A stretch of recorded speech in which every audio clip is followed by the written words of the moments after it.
আমি যাইতেছি বাবার বাড়িতে। বিশালের সামনে থেকে 1-2 মিনিটের রাস্তা হাইট্টা যাইয়া গাড়িতে উঠুম।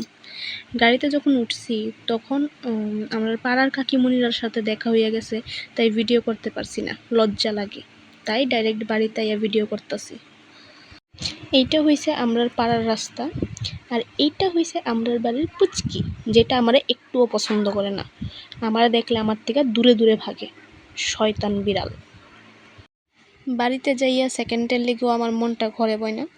এখন যাইতাছি আমার পিসির বাড়িতে। বাবার বাড়ির লগেই আমার পিসির বাড়ি। পিসির বাড়িতে যাইয়া আমার প্রথমে যার খোঁজ নেই সেটা হইল বর্দি কই। ওমা, বর্দি লজ্জা পা। বর্দির লগে কতক্ষণ আড্ডা মাইরা এখন যাইতাছি বাড়িতে। আমার হাজব্যান্ড আইসে আমারে নিয়ে যাওয়ার লিগা। হ্যাঁ, গেছিল আমার মামা শ্বশুর বাড়িতে একটা কাজে, ওইখান থেকে আইসে দুইজন একসাথে এখন বাড়িতে যাবো। মা তাড়াতাড়ি করে আমরা ভাত খাইতে দিছে। প্রথমেই দিছে সয়াবিন আর ডিমের একটা তরকারি। এত স্বাদ হইছে তরকারিটা, মানে দুর্দান্ত হইছে তরকারিটা। তারপরেই দিছে মাছের একটা তরকারি।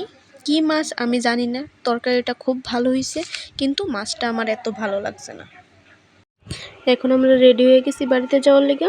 মা আর বোন ভাত খাইতেছে।